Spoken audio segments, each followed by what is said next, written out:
দর্শক, আপনারা জানেন যে আমি গত প্রায় ১ বছর পূর্ব থেকে ইউএসএতে সরকারিভাবে একটি প্রশিক্ষণ কমপ্লিট করেছি এবং সম্পূর্ণ সরকারি সহায়তায় এবং এটার যাবতীয় যত ইনভেস্টমেন্ট খরচ রয়েছে সব কিছু আমাকে গভর্নমেন্ট প্রোভাইড করেছে। পাশাপাশি আমি একটি লাম্পসাম একটি রিনিউমারেশন একটি সম্মানীয় পেয়েছি, যা দিয়ে যখন আমি গত ১ বছর যেন আমি চলতে পারি, ঠিক আছে, এমন একটি আমি সুযোগ পেয়েছিলাম। তো যাই হোক, ওই কোর্সের জন্য আমাকে আসলে সিলেক্টেড হতে হয়েছিল, আমাকে ইন্টারভিউ দিতে হয়েছিল, ইন্টারভিউ দিয়ে আমাকে চান্স পেতে হয়েছিল, যার ফলে আসলে আমাকে কোনো পে করতে হয় নাই। হ্যাঁ, আসলে আমি যেহেতু আমার ভাগ্য খারাপ, আমি কিন্তু আসলে রেডিমেড ধন সম্পদ যেহেতু পাই নাই, তো অতএব আমি বাংলাদেশেও আমার পড়াশোনা সব সরকারিভাবে, আইডিবি এগুলো কিন্তু সরকারি মানে স্কলারশিপের মাধ্যমে, বিদেশেও মোটামুটি আল্লাহর রহমতে কিছু কিছু সুযোগ পাচ্ছি। তো যেহেতু দীর্ঘদিন পড়াশোনার ইয়েতে ছিলাম এবং তাদের একটা টার্মস অ্যান্ড কন্ডিশন ছিল, যখন আমি ফুল টাইম স্টুডেন্ট থাকবো তখন কিন্তু আমি কোথাও কোনো ধরনের জব, ইভেন কোনো পার্ট টাইম জবেও আমি কোনো অ্যাপ্লাই করতে পারবো না বা এঙ্গেজ হতে পারবো না, ঠিক আছে। যদি আমি এঙ্গেজ হয়ে যাই, এবং তারা কিন্তু সব ইনফরমেশনগুলো তাদের ডাটাবেজের মাধ্যমে আমার ইনফরমেশনগুলো তারা জেনে যেত এবং তারা আমার এই কোর্স সম্পূর্ণ বাতিল করে দিত, ঠিক আছে। তো যাই হোক, তো আমার রিসেন্টলি এই কোর্স আমি খুব সুন্দরভাবে সম্পন্ন করতে পেরেছি, এই জন্য মহান সৃষ্টিকর্তাকে ধন্যবাদ জানাচ্ছি। আর হচ্ছে আপনাদের দোয়া ছিল, আপনাদের দোয়া তো আমি অনেক কিছু এগোতে পেরেছি। তো এরপরে আমি যে কাজটা করেছি, আমি হচ্ছে যেটা, যেহেতু আমেরিকাতে যখন আমরা জব করতাম এতই বিজি থাকতাম, যেহেতু একজন মানুষ, হ্যাঁ, সব কিছু মেনটেন করতে হতো, হ্যাঁ, অথবা প্রচুর ওভার টাইম অনেক কিছু করতে হতো, অনেক লুট নিতে হতো। ইভেন একটা বাড়ি কিনবো, সেই বাড়ি দেখার মতো এসে সময়ও পেতাম না। হ্যাঁ, আমি ইন্টারনেটের মাধ্যমে একটি বাড়ি যখন আমি খোঁজখবর পেলাম, তখন বাড়িটা এসে দেখবো, তারপরে দেখা গেলো বাড়িটা ছুটে গেছে বা বিক্রি হয়ে গেছে খুব দ্রুত। কারণ যখন একটা জিনিস যেটা যারা হাই অ্যামাউন্ট দিয়ে কোনো বাড়ি কিনতে চায়, সেই ক্ষেত্রে আপনি সবসময় বাড়ি পাওয়া যায়। কিন্তু আপনি যদি গেইনার হতে চান, লাভবান হতে চান, না আমি ব্যাংকের মাধ্যমে বাড়ি কিনবো, ফোরক্লোজার বা কোনো অকশনের মাধ্যমে বাড়ি কিনবো, সেটা কিন্তু সবসময় এই সুযোগটা কিন্তু মিলে না, এবং এখানে আরও অনেক কম্পিটিটর থাকে, আপনারা জানেন।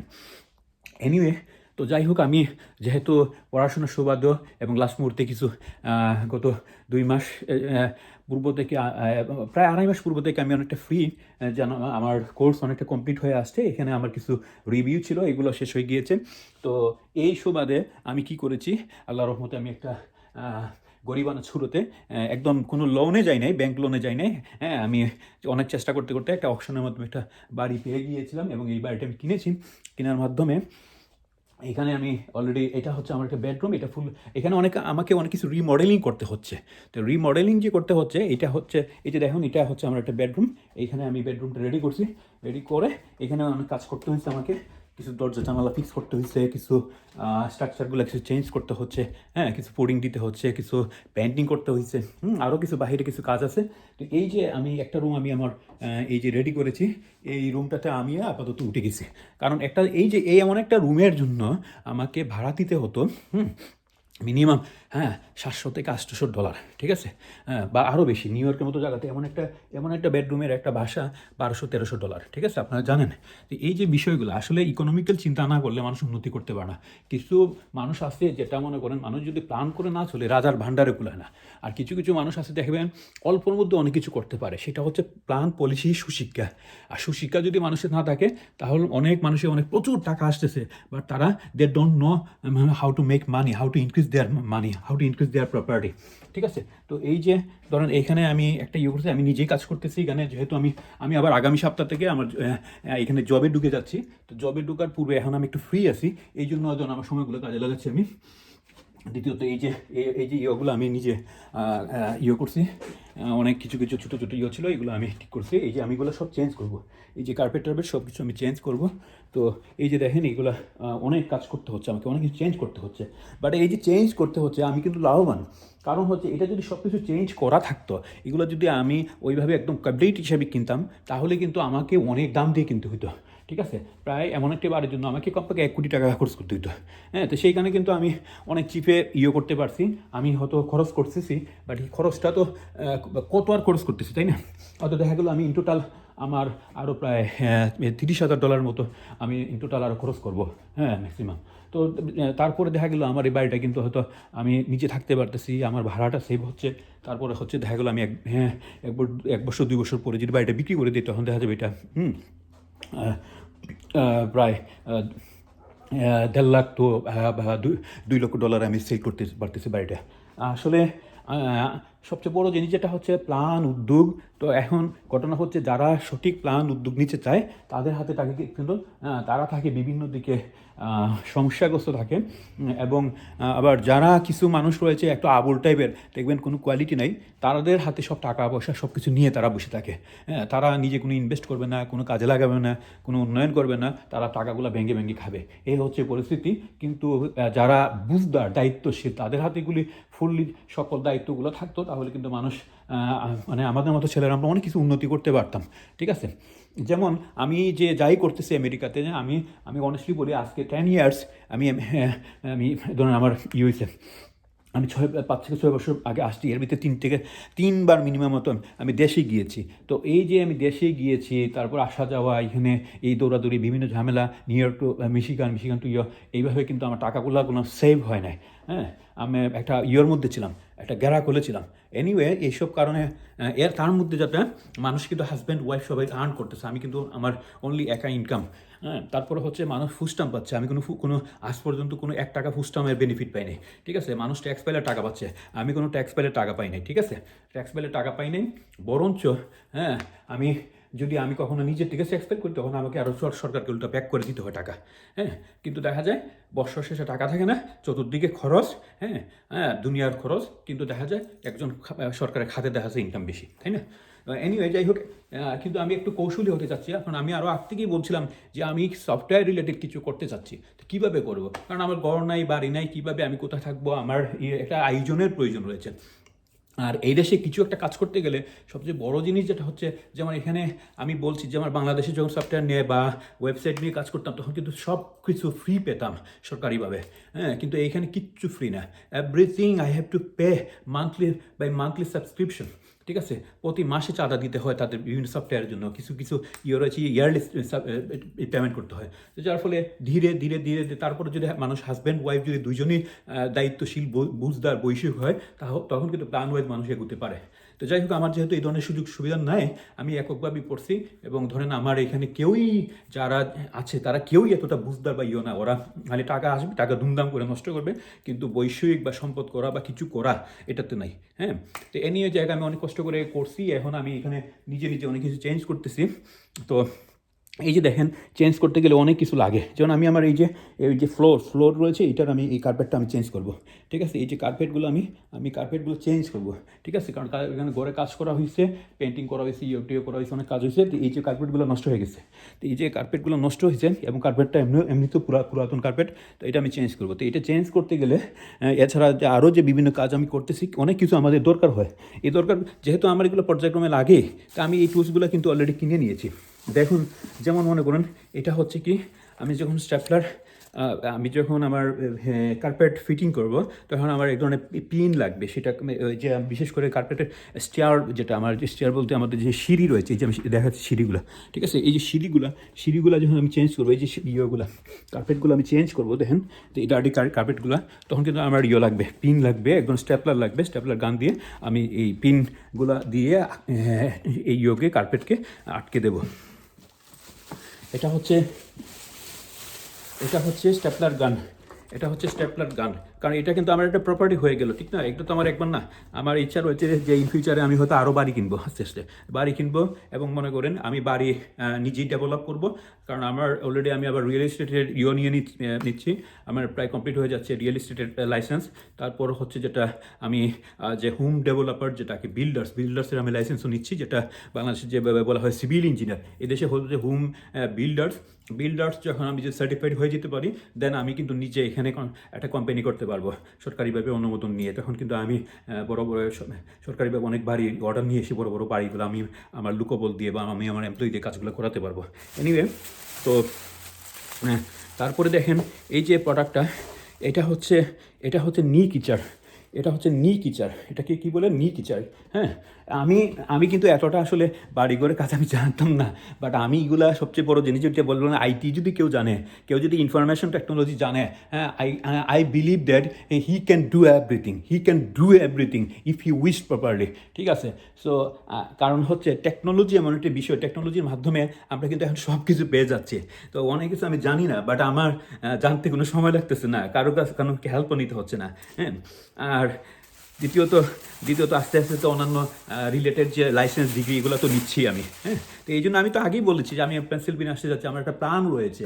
ঠিক আছে? কারণ আমার বাবা কিন্তু মিনিস্টার ছিলেন না বাংলাদেশে, তারপর অনেক যারা দুর্নীতিবাজ ঘুষখুরে ছেলেরা, এরা এসে বাংলাদেশ থেকে বিলিয়ন বিলিয়ন টাকা নিয়ে এসে এখানে দুর্নীতি করে ঘর বাড়ি অনেক কিছু কিনে ফেলায়। ঠিক আছে? তো আমার লেখাপড়া এভরিথিং আমাকে নিজেকে করতে হচ্ছে, সাপোর্ট দিতে হচ্ছে, ফ্যামিলিকে সাপোর্ট দিতে হচ্ছে, তাদেরকে টাকা পাঠাতে হচ্ছে। তো এভরিথিং যেহেতু নিজে নিজেই করতে হচ্ছে, তো এখানে আসলে কত টাকা সেভ হয়, কত টাকা আর্ন করছি সেটা বিষয় না, কত টাকা খরচ করে সেভ করতে পারতেছি, it is very big issue. ঠিক আছে? তো এই যে বিষয়গুলো, আমি যদি খরচ না কমাতে পারি কখনো আমি টাকা সেভ করতে পারবো না। তো মানুষ যারা বুদ্ধিমান তারা নিজে বাড়ি কিনে বাড়িতে চলে যায়, তখন কিন্তু তাদের অনেক টাকা বাড়া সেভ হয়। এইখানে খরচ আছে, এইখানে যদি আমি দেশে এসে বসে থাকি, আমার বাড়িতে প্রতি মাসে 50,000 টাকা খরচ আছে। ঠিক আছে? এই যে আমার ধরেন ট্যাক্স আছে, ইন্স্যুরেন্স আছে, তারপরে আপনার ইলেকট্রিক বিল আছে, গ্যাস বিল আছে, পানির বিল আছে, সুয়ারেজ বিল আছে, গার্বেজের আছে, হ্যাঁ, অন্যান্য যে ইয়েগুলো আছে, গাড়ির ইন্স্যুরেন্স আছে, হ্যাঁ, তো আমার লাইফ ইন্স্যুরেন্স আছে, আমার হেলথ ইন্স্যুরেন্স আছে। তো আমার এগুলো তো সব কিছু মিলে একদম 1,00,000 টাকা নিতে খরচ, তাই না?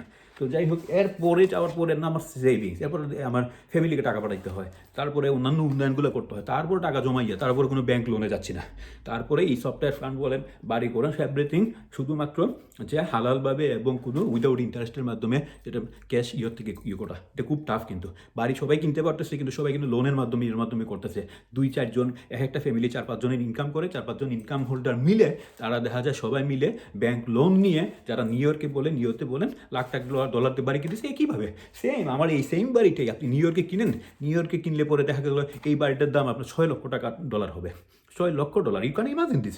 আমার কী দরকার নিউইয়র্কে টাকার? কারণ নিউইয়র্কে যে বেতনে কত মানুষ, যারা ভদ্রলোকরা বাংলাদেশ থেকে অ্যাডিশনাল সেক্রেটারি লেভেলের লোকজন, ফার্স্ট ক্লাস বিসিএস অফিসাররা আইসে এখানে সিকিউরিটি জব করতেছে, কী করতেছে? মাত্র $15 ঘন্টায়।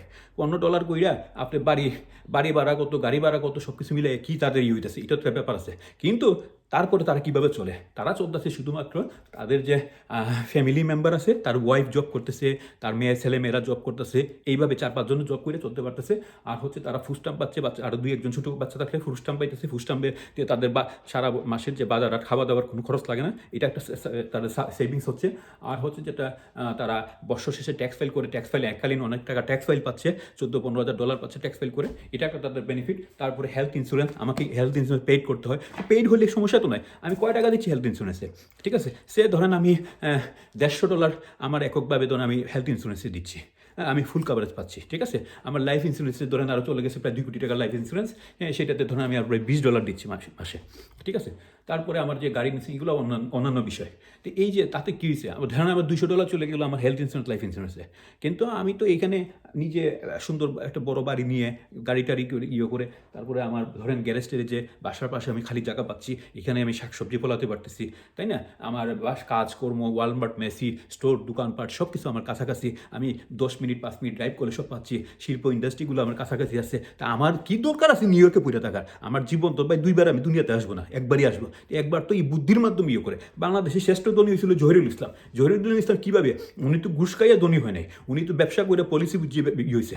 ঠিক আছে? পলিসি মেকার হচ্ছে বড় জিনিস, পড়াশোনা করলো না। কিন্তু আমরা পড়াশোনা করে আমরা ইকোনমিক্স পড়ছি, অর্থনীতি ইকোনমিক্স পড়ছি, অ্যাকাউন্টিং পড়ছি, ম্যানেজমেন্ট পড়ছি, মার্কেটিং পড়ছি, হ্যাঁ, তারপরে আইটি পড়ছি, ল পড়ছি, পড়লে কী হয়েছে? কিন্তু আমরা বিভিন্ন ক্ষেত্রে আমরা অসহায় গেল থেকে দেখা গেল আপনি যত ট্রেনিংগুলো করছি, পিএইচডি করলে মিনিমাম তিনটা বিষয় পিএইচডি ডিগ্রি কমপ্লিট হতো, এইসব ট্রেনিংগুলোরে অ্যাড করলে, হ্যাঁ, 3টা বিষয় পিএইচডি হতো। কিন্তু দেখা গেছে যখন আমাদেরকে কোনো 5+ লোকরা, 8+ লোকরা আসলে ডমিনেট করতে চায়, তাদের নিয়ন্ত্রণে রাখতে চায়, তারা তাদের মতো করে আমাদেরকে চালাইতে চায়, তারা চলবে আমাদের মতে, হ্যাঁ, কারণ আমরা তো তাদের কোনো ক্ষতি চাই না, তাদেরকে ভালো বুদ্ধি আমরা দিতাম। কিন্তু তারা যখন আমাদেরকে ডমিনেট করে, তখন আমাদেরকে ইচ্ছামতো তারা করতে চায়, তখনই কিন্তু আসলে বাধা বিঘ্নটা সৃষ্টি হয়, তখন কিন্তু আসলে সার্বিক উন্নয়ন, সার্বিক ব্যবস্থাপনা সব কিছু তছনছ হয়ে যায়।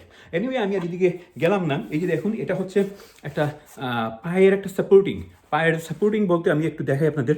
ধরেন এটা যখন আমি এই যে কার্পেটটা চেঞ্জ করবো, তখন কিন্তু আমাকে নিকিচার দিয়ে এইভাবে খেঁচতে হবে, নিকিচার দিয়ে, ঠিক আছে? তো নিকিচার দিয়ে যখন খেঁচবো, তখন আমি এইটার জন্য পায়ে ব্যথা না লাগে, এই জন্য পায়ের মধ্যে এটা নিকিচার, আমরা যখন ক্রিকেট মাঠে আমরা করি, তখন এই নিকিচারটা এটা আমি অ্যাড করে নিব, পরে ফেলবো, ঠিক আছে? এই হচ্ছে নিকিচার, নিকিচারের জন্য আমি এটা এক্সট্রা সাপোর্টিং প্যাড আমার মধ্যে, হাঁটুর মধ্যে গেড়ে দিব। তারপরে হচ্ছে এটা হচ্ছে একটা হুইক টাইপের, এটা হচ্ছে যখন আমি কার্পেটগুলো, ধরেন এই যে পুরাতন কার্পেটগুলো আমি তুলবো, কীভাবে তুলবো, ধরেন এইখান থেকে এইভাবে দিয়ে তখন আমি একটু কেটে নিব, তারপরে একটু কেটে যখন এইভাবে দিব, তখন কার্পেটটা উঠে আসবে। কিন্তু সে আমি দেখাই, এই যে সে দেখেন, এই যে এটারে আমি এইভাবে তুলছি, এই যে দেখছেন, এই যে তুলছি। এখন আমি যখন এটারে কার্পেটটা এইভাবে ধরে টান দেব, ঠিক আছে, এই যে দেখেন এটা উঠে আসলো। আর এই যে এইভাবে আমি টান দিয়ে তুলবো, টান দিলে উঠে আসবে, 2 হাতে টান দিতে হবে।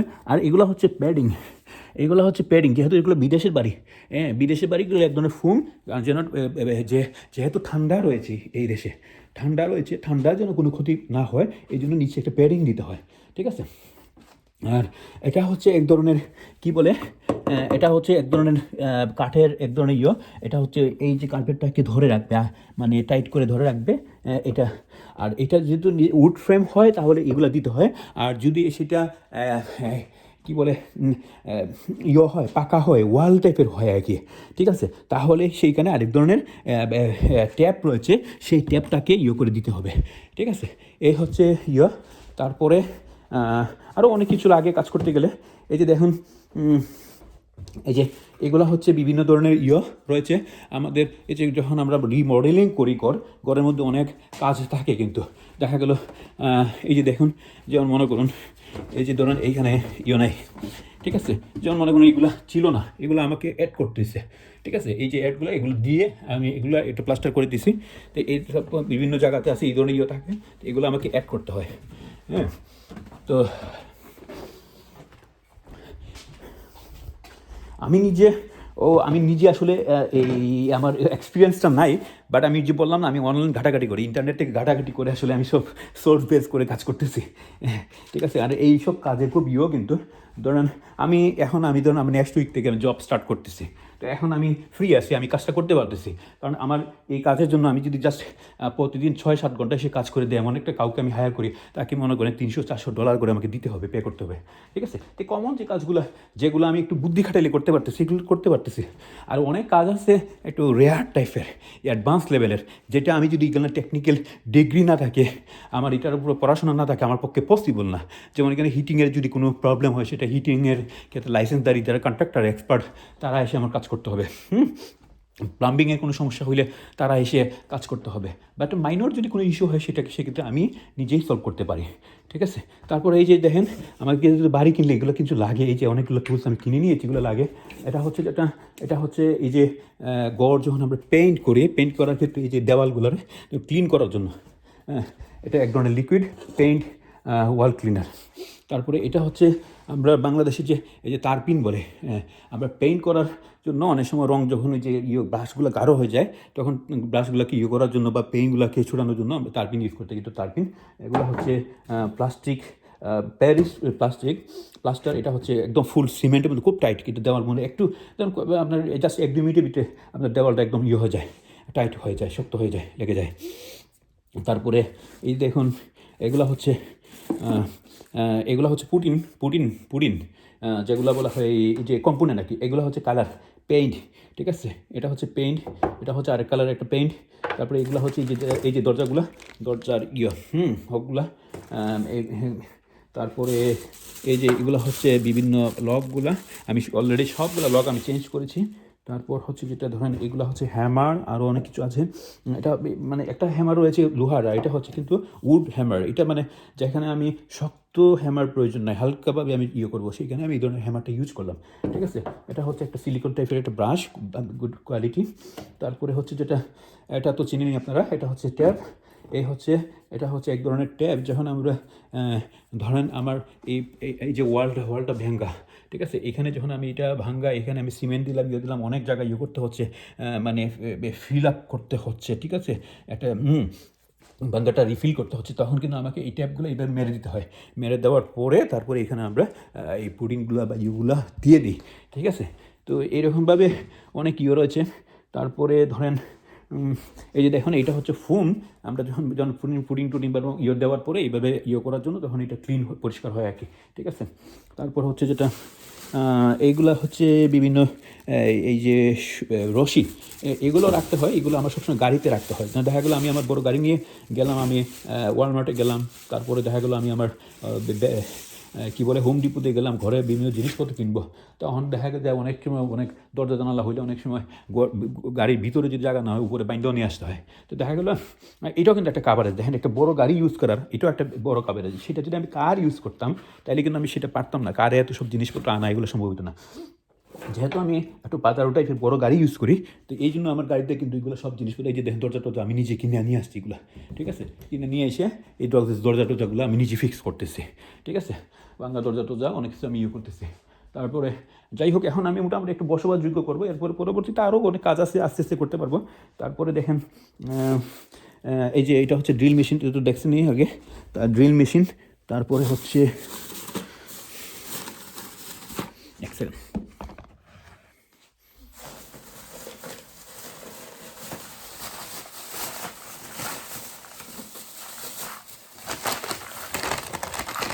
হ্যাঁ, এগুলো হচ্ছে বিভিন্ন পিন, লোহা, এগুলো লাগে কাজ করতে গেলে অনেক সময় অনেক জায়গাতে। এই যে পিন, লোহা। তারপরে হচ্ছে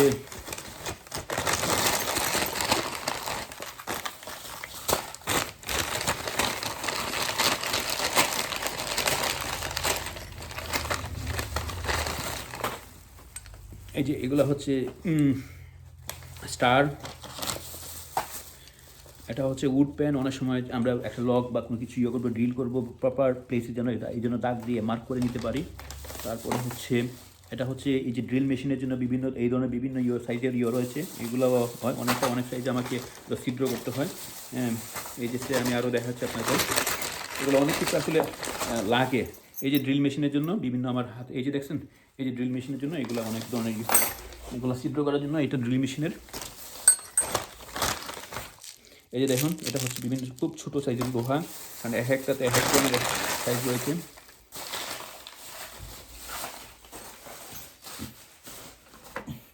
এটা হচ্ছে এক ধরনের হুক, ঠিক লুক লাইক ওইটার মতন।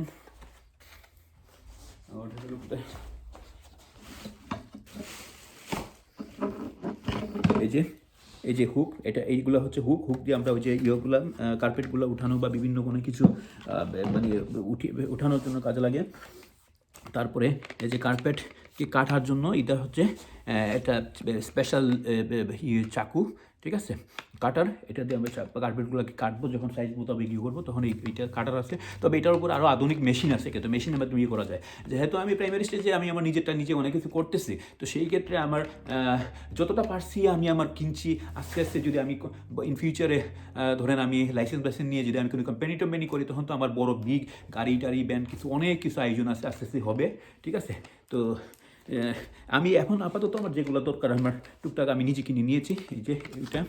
তারপর হচ্ছে যেমন এটা হচ্ছে এক ধরনের টাইপের, হাতল টাইপের। সেটা কার্পেট যখন আমি করবো, কার্পেটকে খিচিয়ে কার্পেটকে করে দিব একদম কর্নারে, একদম সাইজ একদম যে এই যে বিভিন্ন কার্পেটের যে এই যে পয়েন্টগুলো আছে, এই পয়েন্টগুলোতে আমি ঢুকিয়ে দিব এগুলো করে। ঠিক আছে, তারপরে ধরেন এটা হচ্ছে হ্যামার। আমি বলছিলাম না, এটাও হ্যামার, বাট দুইটাতে দুই ধরনের কাজ করতে হয়। এই জন্য দুই ধরনের হ্যামারটি আমার কাছে আছে। ঠিক আছে, সব নতুন, এভরিথিং নিউ। ওকে, সব কিনছি আমি। আর এগুলো বিক্রি করে কারা? এগুলো হচ্ছে আপনি হোম ডিপোতে গেলে everything you will find everything from Home Depot, you understand? So this is the tap. This is tap for carpet fitting. কার্পেটের যখন আমি জয়েন্টে এই ট্যাপটা দিব, ট্যাপটা দিয়ে এক ধরনের মেশিন আছে, হিট কালার আছে, এটা দিয়ে ফ্ল্যাশ করলে পরে দুই সাইডে দুইটা যদি মানে দুইটা কার্পেট একত্রিতভাবে যুক্ত হয়ে যাবে। যেমন এখানে একটা কার্পেট, এটা আরেকটার সাথে আরেকটা টুকরা যখন দুইটা পার্ট যখন আমি এক করতে যাবো তখন এটা দেওয়ার পরে যখন হিট দেবো তখন হয়ে যায়। তবে হিটের মাধ্যমে করা যায়, আবার ধরেন এটা এক ধরনের ঘাম দিয়েও করা যায়, দুইভাবেই করা যায়, ঠিক আছে। তো অনেক ধরনের এক একটা কাজ বিভিন্ন ওয়েতে করা যায় বিকল্প। এটা হচ্ছে এক ধরনের ছুরি, এটা বিভিন্ন কাটিংয়ের ক্ষেত্রে লাগে। তারপর ধরেন এই যে এগুলা রেঞ্জ আরও অনেক কিছু লাগে, এগুলা তো আছেই। তারপরে এগুলা তো আপনারা চিনেন, জাম্পুরা সবই আছে। তারপরে এইটা তো চিনেনি, এগুলা তো কী বলে, এই যে ঘাম বললাম, এটা এক ধরনের ঘাম, এটা কার্পেটের জয়েন্টিংয়ের ক্ষেত্রে এগুলো ঘামগুলো লাগে, কাজে লাগে। তারপরে হচ্ছে এদিকে দেখেন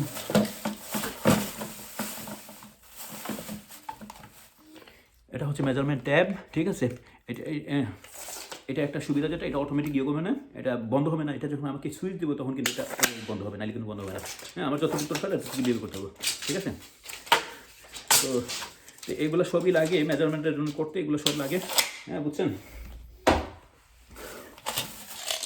এটা হচ্ছে বিভিন্ন হুক, যেমন আমরা যে ঘরে যখন আমার দেখা গেলো আমি একটা লাগাবো সামথিং কিছু একটা ফিক্স করবো, অথবা দেখা গেলো আমি একটা ক্যালেন্ডার ফিক্স করবো, তখন তো আমার হুকের দরকার আছে। হুকগুলো আমি ফিক্স করে সুন্দরভাবে এই হুকগুলো এটা, ঠিক আছে। তারপরে হচ্ছে এই যে এইগুলা, এটা হচ্ছে কী বলে, এটা হচ্ছে একটা ধরুন একটা দরজার মধ্যে যদি আমি অতিরিক্ত একটা তালা বা কোনো কিছু ফিক্স করতে চাই, সেই ক্ষেত্রে আমি একটা জয়েন্ট, এটা হচ্ছে একটা সিটকিনি, ঠিক আছে, এটা আমি একটা দরজায় ফিক্স করবো। তারপরে এটা হচ্ছে ছোটো টাইপের এক ধরনের লোহা, হ্যাঁ। তারপরে এটা খুব ছোটো একটা খুব সূক্ষ্ম কিছু ছোটো ছোটো জায়গাকে পেইন্ট করার জন্য ছোট্ট একটা ব্রাশ, হ্যাঁ, এরকম আরও। এটা হচ্ছে ঠিক এই জয়েন্টগুলো করার জন্য। এরকম অনেক কিছু আমাদের আছে যেগুলোতে আমাদের আসলে কাজ করতে হয়, ঠিক আছে। এগুলোর সম্বন্ধে আমরা এগুলো করবো। তো বন্ধুরা, আমরা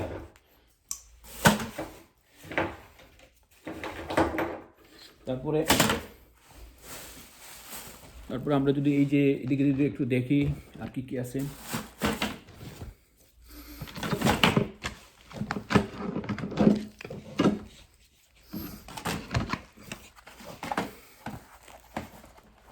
ওকে, তো আর হচ্ছে যেটা এই যে এগুলো তো দেখিয়েছি আপনাদের।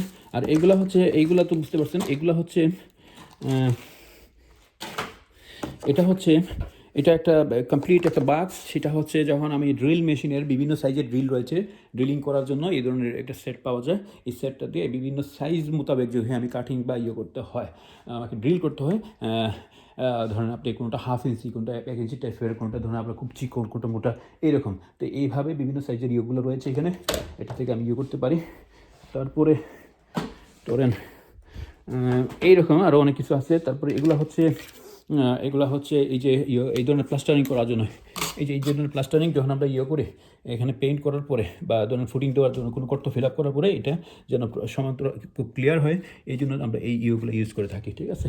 তো আরেকটা জিনিস যেটা দেখেন, আমরা এই কার্পেট করার আগে, চেঞ্জ করার পূর্বে আমাদের একটা জিনিস যেটা আমরা অন্য কোনো টুকটাক রিপেয়ারিংগুলো থাকলে এগুলো শেষ করে নিলাম, ঠিক আছে।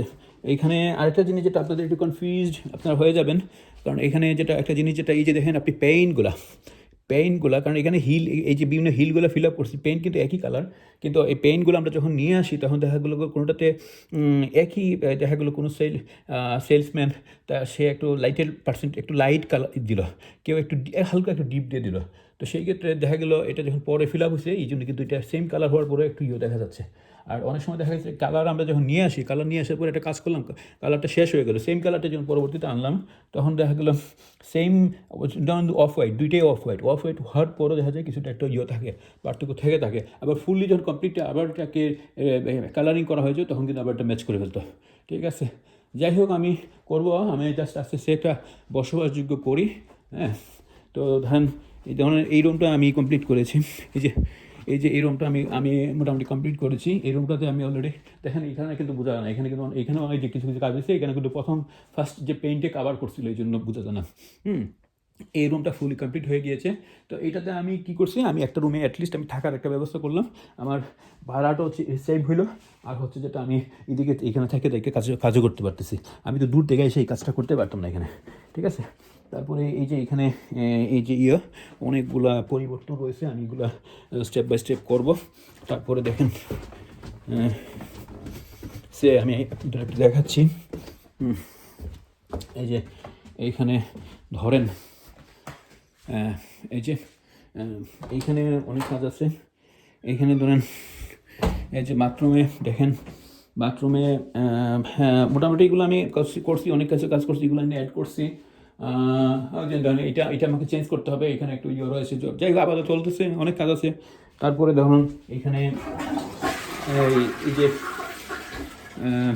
এইখানে এটা হচ্ছে বেসিনের মধ্যে একটু রয়েছে, এখানে যেমন পানি হলে পানিটা হচ্ছে না, ফ্লো হচ্ছে না, এখান থেকে একটা এটাকে আমাকে একটু খুলতে এটাকে খুলে এটা চেঞ্জ করতে হবে জাস্ট তারপরে হচ্ছে এই যে বাথরুমে দেখেন এইখানে ছিল না, এখানে যে এই যে এটা হচ্ছে সিট, বাথরুমের সিট বলে এটা, হ্যাঁ টয়লেট সিটটা এটা অন্য সাইজের ছিল, এটা ব্যাপারটা ছিল বড় সাইজের, যেটা এখানে মানে এখানে পানিগুলো একটা বাইরে পরিচিত। এটা আমি নিজে কিনে নিয়ে এসে আমি নিজে একটু ফিক্স করছি। তারপর হচ্ছে যেটা এই যে এই যে দেখেন আপনারা এই যে স্ক্রিনগুলো, এগুলো কিন্তু আমি নিজে নিয়ে আসছি, নিজে নিয়ে এসে এগুলো আমি সব ফিক্স করছি। তারপরে ধরেন এই যে বললাম না, হ্যাঁ এই যে টয়লেট কাভার, এগুলো টয়লেট কাভার নিয়ে এসে এগুলো আমি করতেছি।